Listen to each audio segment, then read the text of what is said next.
I stared at the letter in my hand, the paper trembling slightly between my fingers. The words, termination of employment, glared back at me in bold print, while the sounds of celebration echoed from the grand ballroom just down the hall. Tessa, let's be honest here, Dean said, leaning back in his chair, swirling amber liquid in his tumbler. You've been good, but not irreplaceable.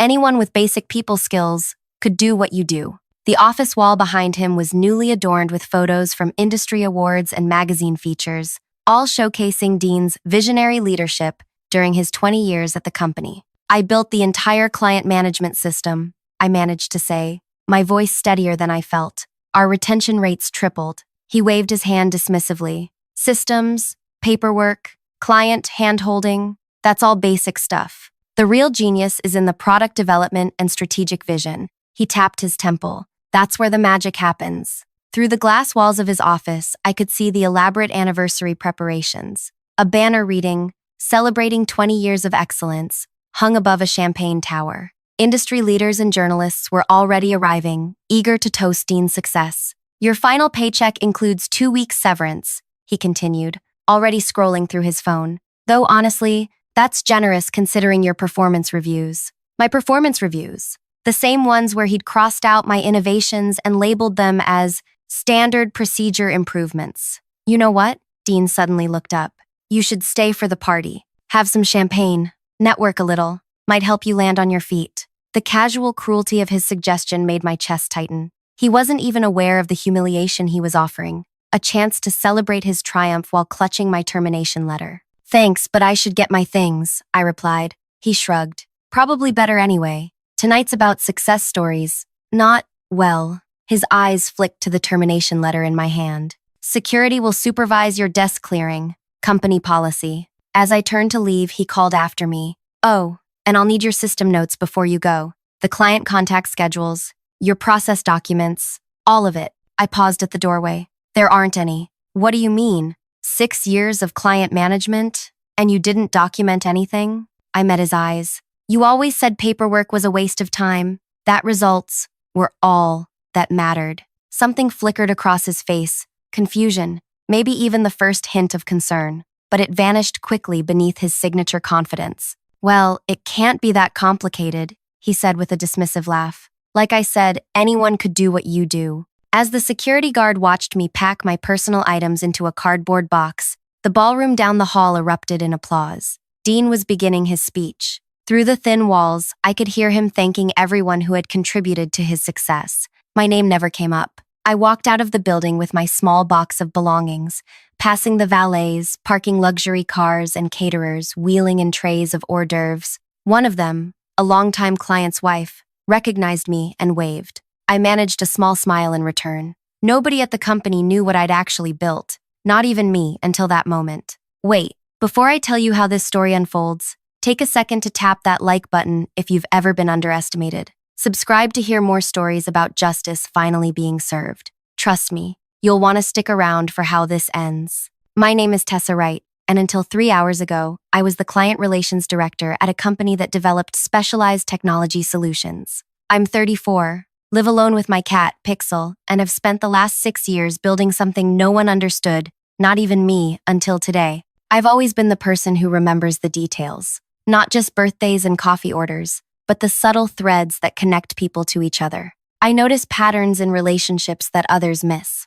When I started at the company, client retention was abysmal. The products were innovative, but clients felt like numbers. They complained about feeling misunderstood and undervalued. The previous 3 people in my position had failed to solve this problem. Dean hired me after a 20-minute interview where he spent 15 minutes talking about himself. When I asked about the client issues, he said, "They're just being sensitive. The product should sell itself." I quickly discovered the problem wasn't sensitivity. It was a fundamental misalignment. Our development team created products based on technical possibility rather than actual client needs. The sales team promised capabilities that were technically true but practically useless for specific clients. I began building bridges, not with fancy software or complicated protocols, but with a human-centered approach that no one had tried before. I created a system where client communication didn't just flow through designated channels, but formed a responsive network. Each client had unique rhythms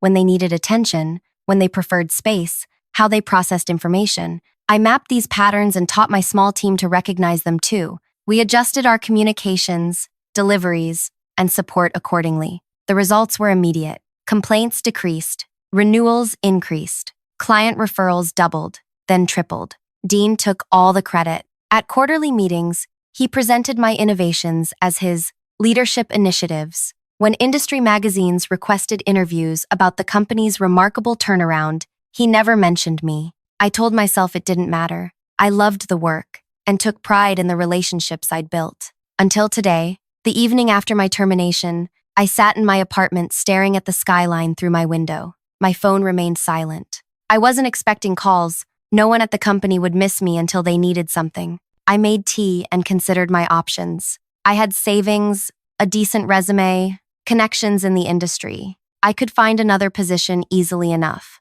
What I couldn't replace was the intricate web I'd spent 6 years weaving. I wasn't just a client relations director. I was the unseen architecture holding everything together. Every client interaction flowed through channels I'd designed, relationships I'd nurtured, methods I'd created but never documented, because Dean had always dismissed excessive paperwork. My team followed my lead but didn't understand the underlying principles. They knew the what, but not the why. Dean had repeatedly denied my requests for proper training resources, calling it unnecessary overhead. Morning came with unexpected developments. My phone chimed with a text from Zoe, my former assistant. Something weird is happening. Bristol Industries is threatening to pull their contract. Dean is furious. What did you do with the client communication schedule? I hadn't done anything with it. The schedule existed only in my system of notes and memory patterns, a method Dean had mocked as playing secretary, rather than recognizing as the complex relationship mapping it was. By noon, 3 more messages arrived from team members, each more panicked than the last. Tessa, where are the notes on the Wyatt project preferences? Did you change the access to the client priority matrix before leaving? Dean is asking for your contact information. Should I give it to him? I responded only to the last one, telling Zoe she could share my personal number. Then I turned off my phone and went for a long walk in the park. When I returned and powered my phone back on, I had 11 missed calls from the office and 1 voicemail from Dean himself. Tessa, this is ridiculous. Whatever game you're playing needs to stop. The Bristol situation is getting out of hand. Call me immediately. I didn't call back. There was no game. I had simply stopped being the invisible support structure for a system no one valued until it started collapsing. The next morning brought more calls. By evening, my voicemail was full. Text messages ranged from demanding to pleading. The company was in crisis. And somehow, everyone believed I had orchestrated it. On the 3rd day, after the missed call count hit 63, I finally answered. Hello, Dean. What did you do? His voice vibrated with barely controlled rage. Nothing, I replied truthfully. I simply stopped doing everything you never valued. Don't play innocent. Clients are walking away. Bristol is threatening legal action over missed deadlines they claim weren't communicated. The Wyatt project is imploding because apparently you changed all the delivery protocols before leaving. I didn't change anything, I said calmly. Those protocols were always mine. The schedules, the communication patterns, the relationship mapping, none of it was company property because you repeatedly refused to allocate resources to formalize it. Silence hung between us for several heartbeats. You need to come back and fix this, he finally said, his tone shifting from accusation to something approaching desperation. Fix what exactly? You said anyone could do what I do. Tessa, please. His voice dropped lower. The board is asking questions. The anniversary celebration was supposed to launch our biggest year ever. Now, everything's unraveling. For the first time in 6 years, Dean was speaking to me like a person who mattered. I'll think about it, I said, and ended the call. That night, I sat at my kitchen table with a notebook, writing down every element of the system I'd created, every connection point, every relationship pattern, every communication rhythm. 6 years of work filled page after page. I realized I'd built something remarkable. Not a simple client management process, but an intricate ecosystem of human connections that appeared deceptively straightforward from the outside. Dean had never bothered to understand it. He saw only the results, not the architecture behind them. As I closed my notebook, my phone rang again. This time, it wasn't Dean calling. It was Vivian, the chairwoman of the board. Tessa, right? Vivian's voice was crisp and authoritative, with none of Dean's desperation. This is Vivian Langley. I'd like to meet with you tomorrow. I'd only seen Vivian from a distance at company events. She ran the board with legendary precision, having built 3 successful tech companies before taking her current position. Everyone knew she'd hand-selected Dean 20 years ago to run this company. May I ask what this is regarding? I kept my voice neutral. I think you know exactly what it's regarding, she replied. My driver will pick you up at 9 a.m. Text this number your address. She hung up before I could respond. I barely slept that night, my mind racing with possibilities. Was this a legal threat? A negotiation? Maybe an attempt to secure whatever they thought I'd taken from the company? At precisely 9 a.m., a sleek black car pulled up outside my apartment building. The driver opened the door without speaking, and 20 minutes later, we arrived at a small, nondescript cafe in a quiet neighborhood, not the corporate headquarters I'd expected. Vivian sat alone at a corner table, no papers or devices in front of her, just 2 cups of coffee. She looked different than she did at company events, less polished, more observant. She gestured to the chair across from her. Black with 1 sugar, correct? She said as I sat down. I nodded, surprised she knew how I took my coffee. I make it a point to notice details, she said, answering my unspoken question. Something you and I have in common, I suspect. She took a sip from her cup, studying me. Tell me what you built, Tessa. Not what happened or what did you do, but what you built. The phrasing caught me off guard. A relationship architecture, I said after a moment. A human-centered system that mapped how our clients operate, their communication preferences, decision-making rhythms, pressure points, and connection needs. And you never documented this system? I tried. 3 times I proposed formalizing it into company protocols. 3 times Dean rejected it as unnecessary overhead. Vivian nodded slowly. And now the system is failing because… It's not failing, I corrected her. It's absent. The system was essentially me, my observations, my connections, my methods taught informally to my team. Without me there to guide it, everyone's reverting to standard procedures, which our clients haven't experienced in years. And you didn't sabotage anything on your way out? I didn't need to. I met her gaze directly. Dean sabotaged himself by never valuing what he couldn't see. She smiled then, a small, measured expression. Precisely what I suspected. Tell me, did you ever meet Dean's predecessor? The question seemed to come from nowhere. No, he left before I joined. His name was Walter. Brilliant product mind, terrible with people. Sound familiar? She sipped her coffee. 20 years ago, Walter created a revolutionary product architecture, but couldn't build the team to execute it. The board brought in Dean, charismatic, confident, perfect for rallying people around Walter's vision. She leaned forward slightly. Do you know what happened next? I shook my head.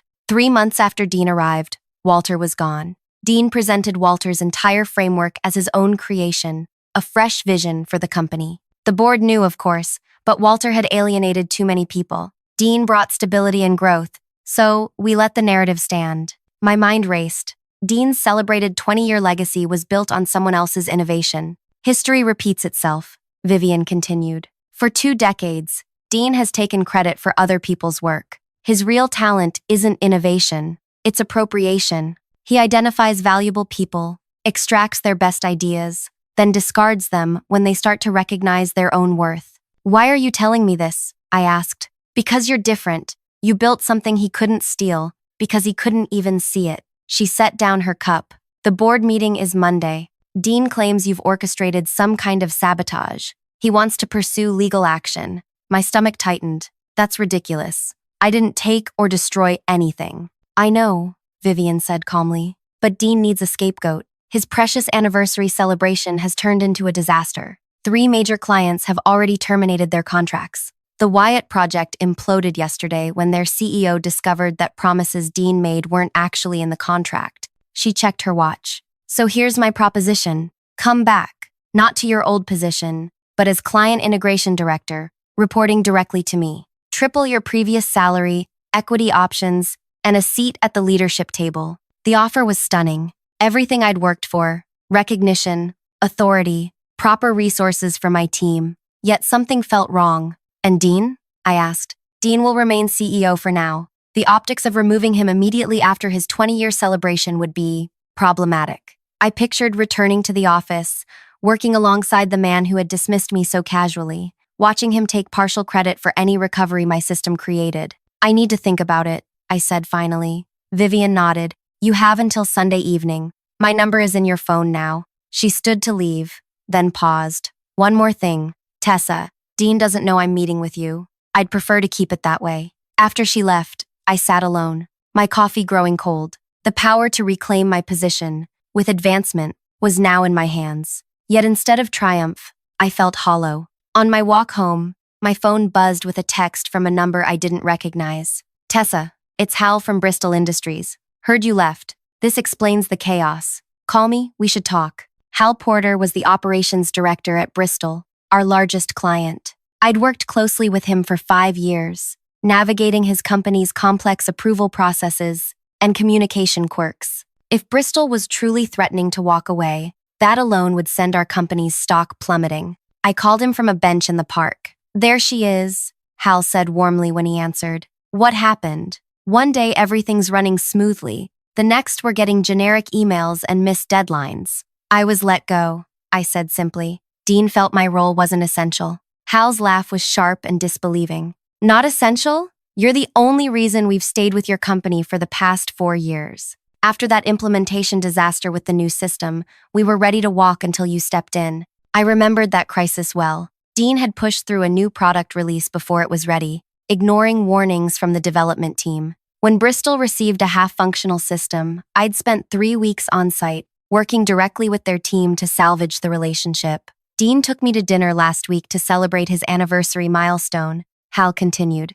Spent the whole time talking about his client-first philosophy and how he personally designed the service approach that kept us happy all these years. My grip tightened on the phone. That service approach was my creation, built from countless hours observing how Bristol operated, identifying their unique needs, and designing custom communication protocols. We've started looking at other vendors, Hal said. But honestly, we'd rather follow you. Any chance you're joining one of your competitors? His question planted a seed, one that would grow into something I hadn't considered. Not yet, I said carefully, but I'll keep you posted. By the time I arrived home, I had 6 similar messages from contacts at other client companies. Word was spreading about my departure, and with it, connections I had built were reaching out directly. These weren't just professional relationships. Over years, I'd learned about their children's accomplishments, shared book recommendations, remembered details about their vacation plans. I'd built real connections, while Dean had collected business cards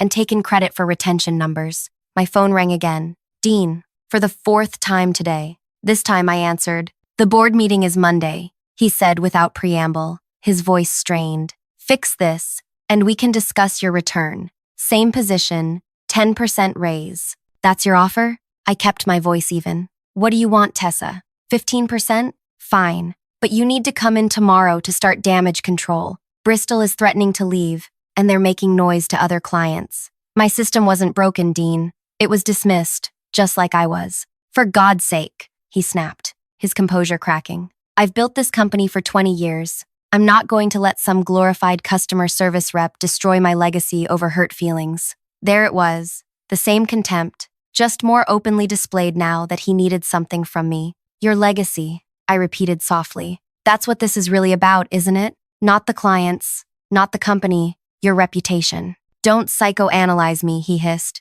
Just name your price. I thought about Vivian's offer, about Hal's call, about the notebook filled with the architecture of relationships I'd built over 6 years. I'll come to your office tomorrow, I said finally. 9 a.m. Good, he exhaled with audible relief. I'll have HR prepare the paperwork for your reinstatement. I didn't say I was coming back, I corrected him. I said I'd come to your office. We'll talk then. I ended the call before he could respond and turned to my notebook. For hours, I wrote detailed maps of every major client relationship, not just contact information and contract details, but the intricate human ecosystem I'd built. By midnight, I had clarity. What I'd created wasn't just a client management system. It was a relationship blueprint that no one else in the company understood, a blueprint I could rebuild anywhere. Morning arrived with a decision I never expected to make. I dressed professionally, gathered my notes, and prepared to face Dean one more time, not as a dismissed employee desperate for her job back, but as someone who finally understood her true value. As I stepped into the lobby of the building I'd left just days before, several employees stopped to stare. Whispers followed me to the elevator. The company was in crisis mode, all because they had never recognized what they had until it was gone. Dean was waiting in his office, tension evident in the tight line of his shoulders as he stared out the window. When I entered, he turned with an expression carefully composed to appear conciliatory. "Tessa, thank you for coming." He gestured to a chair. "Let's discuss your return." I remained standing. "First, I'd like to understand exactly what's happening with the clients." His false smile faltered. "Bristol is threatening to terminate. Wyatt already has. 3 others are reviewing their options. Satisfied? And the board meeting Monday?" "A formality," he said dismissively. "Once we announce your return, things will stabilize." I studied him, the man who had built his 20-year career, taking credit for other people's work. The man who had discarded me without a second thought, only to discover he'd cut out the heart of his company's success. "I won't be returning, Dean." His face darkened instantly, the conciliatory mask dropping away. "What do you mean, you won't be returning? After everything I've offered?" "Everything you've offered," I repeated slowly.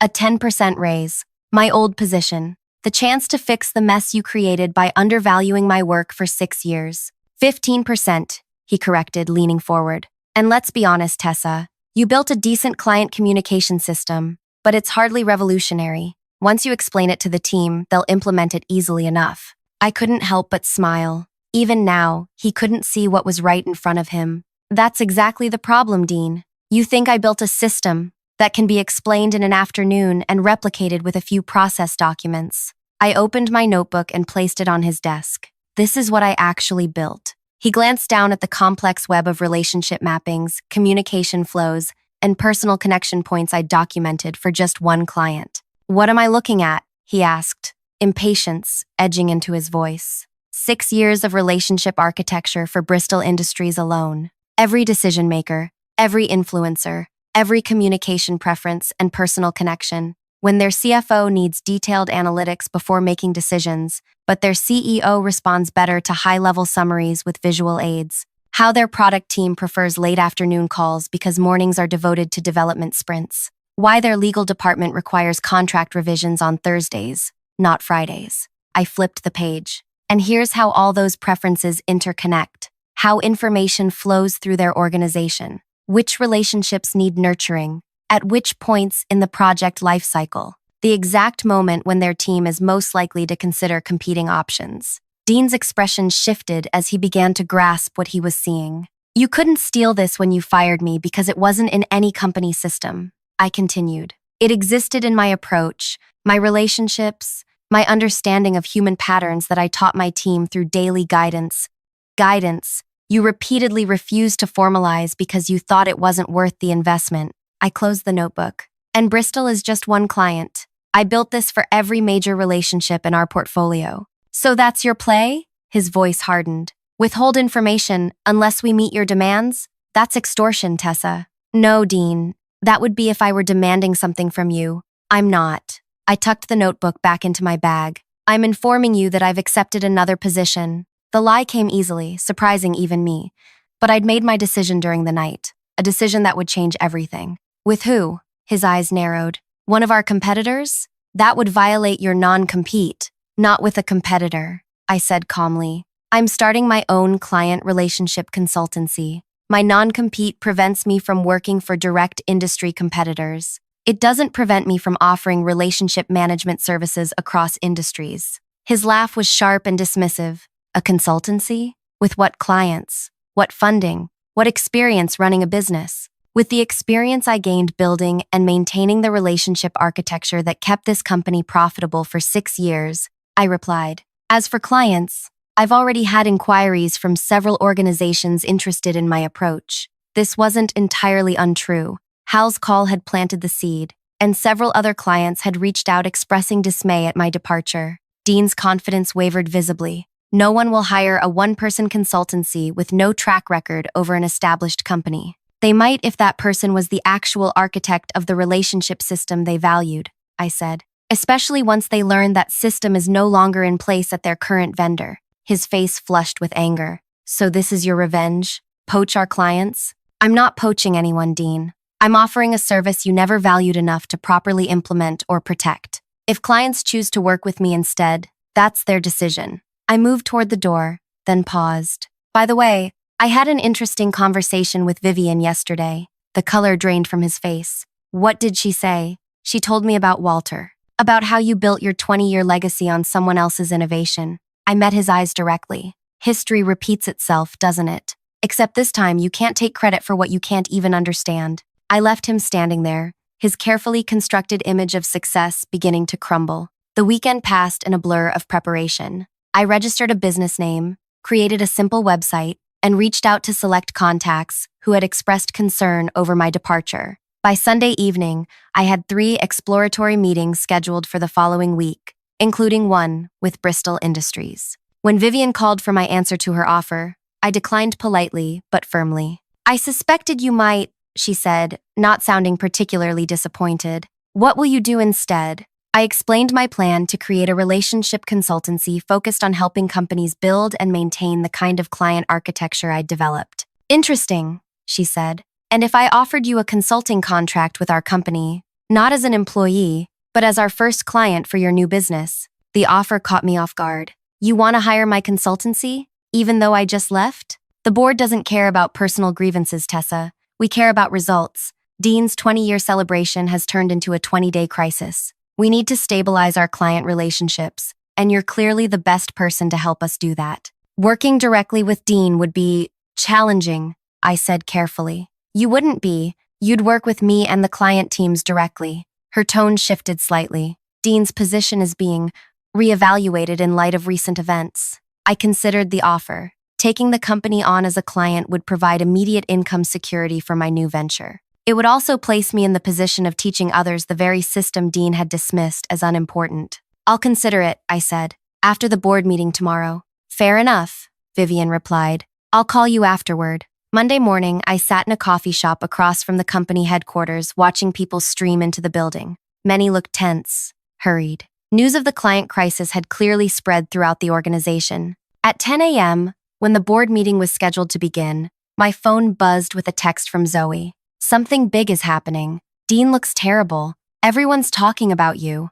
I hadn't told anyone on my team about my plans, but word had obviously spread that I'd visited Dean's office on Friday. At 11:30, another text arrived, this time from Hal at Bristol. "Just got a call from your board chairwoman. Very interesting conversation. Call me when you can." By noon, social media was buzzing with industry chatter. Someone had leaked that multiple clients were leaving the company following the departure of a key executive. The stock price had dropped 8% before noon. At 1:15 p.m., my phone rang. "Vivian, the board meeting just concluded," she said without preamble. "Dean has been removed as CEO, effective immediately." I nearly dropped my coffee. "Removed? I thought you said that would be problematic after the anniversary celebration." "That was before we learned the full extent of the situation," Vivian replied. "After our conversation, I spoke with several key clients directly. They made it very clear that their relationships were with you, not with the company, and certainly not with Dean."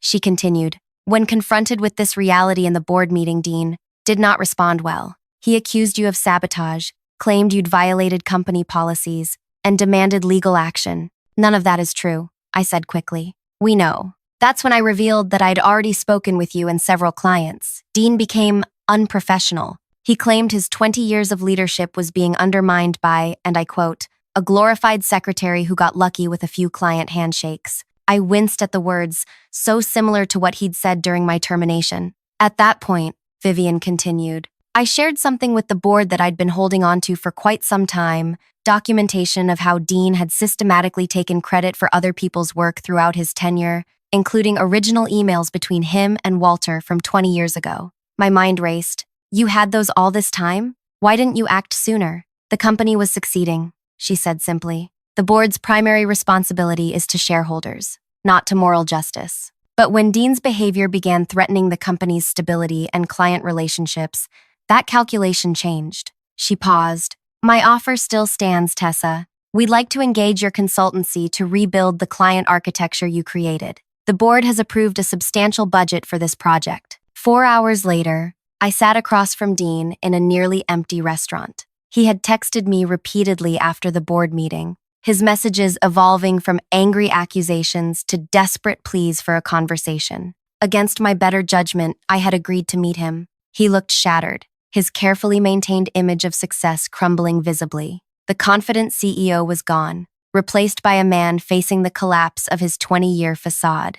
"You planned this," he said as soon as I sat down, his voice low and strained. "Somehow you orchestrated all of it." I shook my head. "I didn't orchestrate anything, Dean. I simply stopped pretending that my work wasn't valuable." "They're offering you my job, aren't they?" His eyes narrowed with suspicion. "No, they're hiring my consultancy to rebuild what you dismantled when you fired me." He stared at me in disbelief. "Your consultancy?" "Yes. Starting next week, I'll be teaching your former employees how to maintain the relationship architecture I built. Only this time, it will be properly documented, valued, and protected." "So that's your revenge," he said bitterly. "Taking over my company." "Not at all," I replied calmly. "Your company is just my first client. I've already scheduled meetings with 3 others this week, including Bristol Industries." The realization dawned slowly on his face. "You're not just rebuilding what you had at the company. You're building something completely new." "Yes, something you never recognized the value of,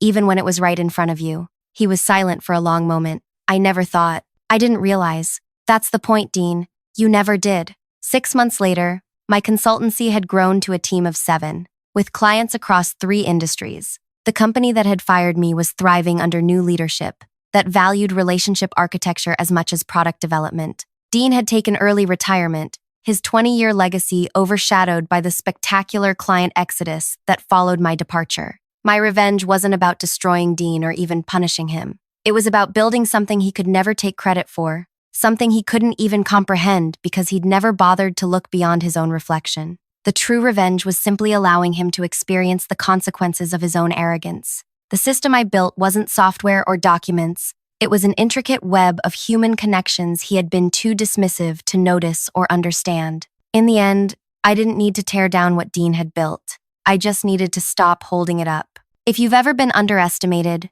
overlooked, or had your contributions dismissed, remember this. Sometimes the most powerful response isn't fighting back. It's simply stepping aside and letting gravity do its work. Success isn't about who gets the credit. It's about knowing your true value. If this story resonated with you, hit that subscribe button and share your own experience in the comments. The best revenge isn't just living well. It's building something entirely your own.